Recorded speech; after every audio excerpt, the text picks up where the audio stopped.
Hello and welcome to another edition of the Omics podcast. And in today's edition, we're going to talk about TADS and regulatory genomics. My name is Albert Vilella. For those of you that don't know me, I have been working in genomics for about 15 years now. And you can follow me on Twitter here, twitter.com/Albert Vilella, all one word. And you can also contact me on LinkedIn if you want to ask me any questions. And this slide deck is available upon request. And in this edition of the Omics cast, we talk about genomics, omics in general, the implications that this has on our daily lives, on our how we get treated by doctors when we go to the GP.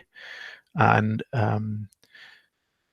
we are going to be talking today about a tweet by James Briscoe highlighting the report of a preprint in bioRxiv. And what James tweeted is that he saw dramatic results from Wendy Bickmore and collaborators on the gene regulation of a specific gene in a specific tissue or part of the body. And then the conclusions of this paper highlighted, if you want, a little bit dramatically, is that are TADs necessary? No. We're going to define what TADs are and explain it for you. Are CTCF binding sites necessary? Also no. We're going to also explain what this does. Is the physical proximity of enhancer and promoter important? No. And then finally he concludes, well, based on all this, do we understand long-range gene regulation? No. Meaning this paper is disproving lots of the concepts that people were basing their research and understanding of this part of regulatory genomics. So let's start by explaining a little bit of the context of all this. What are TADs? TADs are topologically associated domains. They are genomic domains or segments of the genome. They're bits of the genome, basically, that have a specific definition. What is this definition? They are defined by a regulatory state, being a cell type or specificity of a tissue. The formal definition, if you go to Wikipedia, is that they are self-interacting regions of the genome, bits of DNA that interact with each other more frequently than with sequences outside of this domain. And these three-dimensional structures are present in animals as well, and in some plants, fungi, and bacteria. TADs can range in size from thousands of bases to millions of bases. So we can have TADs that are 1 million bases long, and within those 1 million bases, there is more self-interactions than outside, or there can be thousands of bases, and anywhere in between. Different genes and regulatory regions interact to produce proteins and enzymes at the right time and place in the cells of a living organism.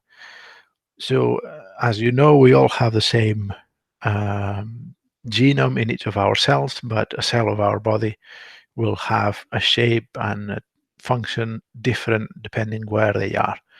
And what determines that is how this genome is, it's this nuclei of this specific nucleus in its cell, is how is it regulated, how each of the regions of this genome is regulated together with the other regions, so that they express some proteins or enzymes but don't express some other proteins or enzymes, and they do it with the right amount at the right time, responding to the right external signals, etc. So the definition of TADs, as you can see, and the relative importance to regulating genomes, recently, if you follow it on Twitter, is still being debated. How important are TADs? How are they defined? What defines them and what doesn't define them? And there are different papers showing different results and conclusions recently. So we're going to touch upon some of this. But first of all, we're going to show you in a video what this looks like. And if technology doesn't fail me, no, that's it. We're going to show you how physically these bits of the genome interact. So here we have a bit of the genome, and they have CTCF molecules in red and cohesion molecules that come and interact with it.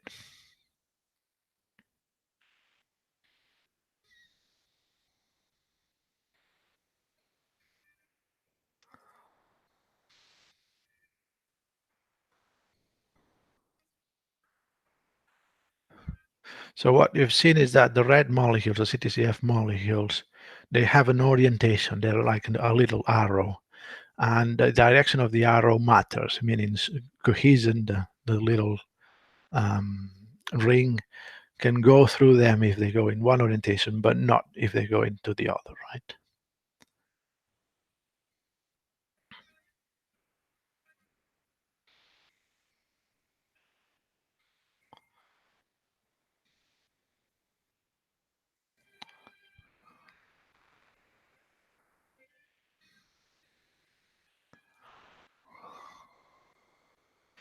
And what we see here is that the different combination of CTCFs and different orientations means that cohesion can form these loops. But then when two molecules of cohesion um, interact with each other, they basically block each other's from going in opposite directions, right? And they form these little rosettes here.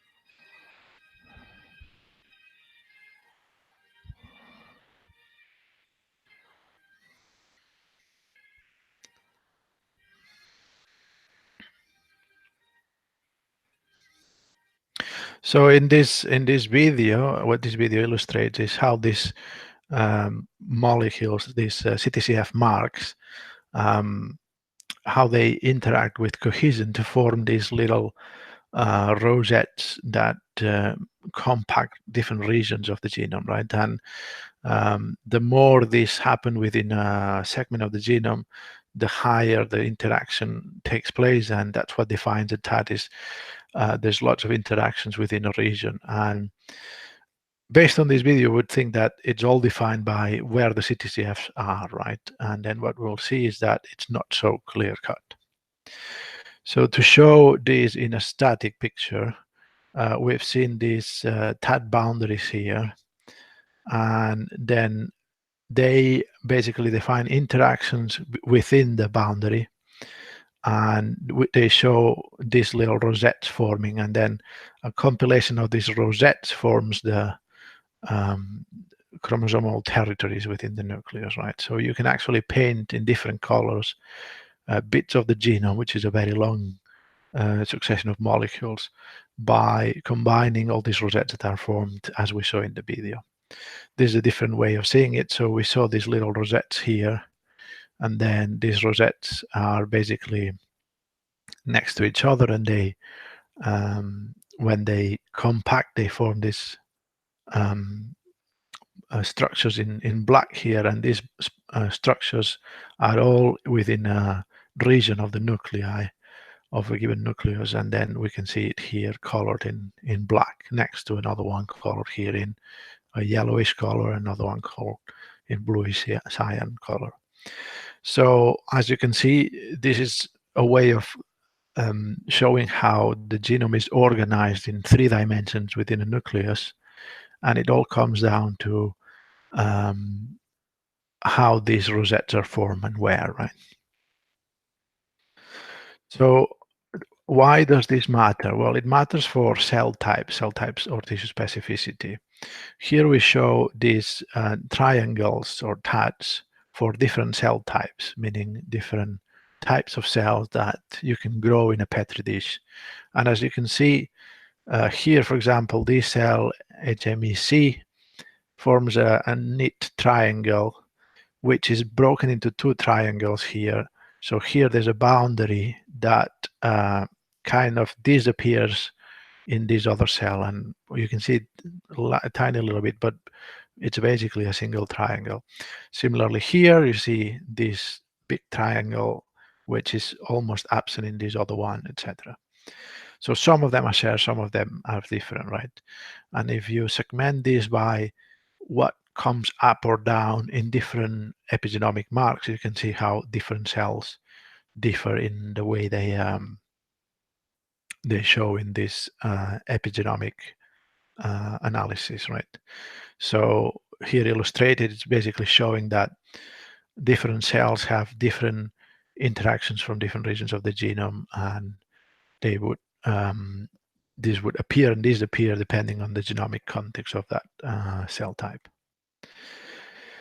Does this matter for anything? Well, it does matter, for example, for things like cancer. When a cell becomes cancerous or precancerous, it's because it stops doing what it was meant to do in that tissue, and it starts doing something else. It sort of escapes its own environment. And you can see here in another illustration how in normal cells or cells that develop, in this case, I think it's lymphomas, some of these interactions appear and disappear here, and they mean that some of the genes are going to be expressed or repressed, and this means that the cell is going to start doing things differently to what it was doing before. And you can see up top here the triangles as well, how some of these triangles of interactions appear and disappear. These are the TADs. So there's been a recent paper that has looked at this. This is a preprint, and you can see a title and list of authors here. And what they show is that there is leakage when some of these boundaries disappear, but they say that this little regulatory leakage is not enough to change the gene expression, right? And that no matter how many of these CTCF marks are in a specific place within a TAD or in between TADs, it really doesn't matter. There's no change in the expression, in this case, of two genes, this one in blue and this one in gold. They do show, though, that what matters is if there are inversions of the genome, if a bit of the genome gets inverted and then the relative orientation of the CTCF changes, then this causes changes in the expression of the associated genes, because the regulatory region and the gene, they interact differently because they're in a different place physically in the genome. So they say a little bit of leakage is fine. In general, CTCF marks and define TADs, but only to give robustness to gene expression to make it non-leaky. But it's only when you have major alterations like deletions or inversions in the orientation in which these are relative to each other that you can see changes in gene expression. And another paper here, a TAD boundary is preserved upon deletion of the CTCF-rich Fairray locus. This by John Reen and other members of the lab. They say they see more or less the same results, meaning apart from CTCF binding, additional mechanisms may play roles in establishing TADs for these TADs to be active, right? For the boundary formation of these TADs. And then the third paper, and this paper is sort of going in a different direction. In this case, they look at the limb of developing animal, and they say this SSH gene with TAD at any distance, it creates robust interactions. When they make the TAD disappear by making the boundaries, the CTCF marks disappear, and does the boundary disappear? There are large, without TAD, but with a large enhancer promoter distance, there is not enough context, and thus the expression of the gene changes. But without TAD reducing the enhancer promoter distance, then they recover back the context, and they say these sporadic contexts are enough to have some expression, reduced gene expression. So what they conclude by this is that tats are useful, but they're not everything that's needed. They're not. They can be removed. The tat boundaries can be removed, and if the enhancer and promoter regions are close enough, then you can still find certain levels of expression, right? And this is a more complete illustration of what we were showing before, which shows that with TADs, there is physical proximity, which favors regulatory interactions, robustness and specificity. The TADs prevent or do not favor interactions with external elements, so they're keeping things within the TAD, right? Without TADs, contact frequency becomes distance dependent, meaning if the enhancer and the gene are too distant apart, then the contacts become too rare and you don't see expression here to information. But if they're close enough, and here they put as values less than 360 kV or more than 550 as two boundaries, two thresholds for this, then they have, you see, rare context sporadic expression and hypomorphic function. So the same, but not as good as with the TAT. So in conclusion, from this initial tweet by James Briscoe from one of the recent preprints, are TATs necessary? Nope. Are CTCF binding sites necessary? Nope. Is physical proximity of enhancer promoter important? Nope. Well, we saw from the last paper, the authors claimed that the physical proximity is important. Then he says, do we understand long-range gene regulation? Nope. So what do we need? How do we think about TATs and CTCF marks, CTCF binding sites from now onwards? Well, it's still up for debate.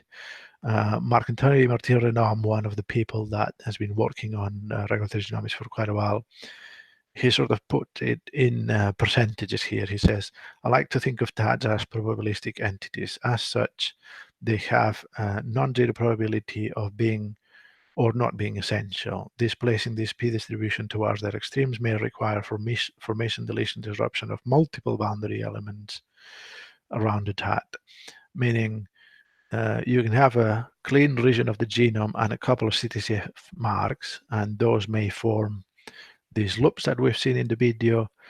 But if you add more CTCF marks, you're going to add robustness to that, right? Because in the video, as you've seen before, the CTCF and cohesion proteins can attach and detach whenever they want, not whenever they want, but based on basically the physical properties within the nucleus of a given cell. So Marc Martin-Renom puts it in probabilities rather than black or white. And as you can see, it's still an open question, and more is going to be found about how much of this happens. In general, it is true that in biology,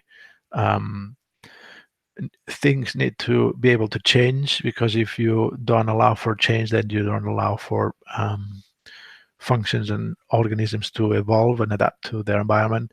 But there needs to be robustness, because once you have a successful species occupying a biological niche, they have to be able to do that even if they have mutations from, say, radiation or chemicals in the environment, etc. So they have to be tolerant to a certain number of mutations and still do what they were doing up until then, right? So this is, I would say, one of the most complex fields of genomics, and it's currently being actively investigated. A lot of this happened when, again, next generation sequencing technologies allowed us to find where these interactions happen in the genome at a very high resolution for not a lot of money, and people were able to do a lot of these experiments for relatively small budgets.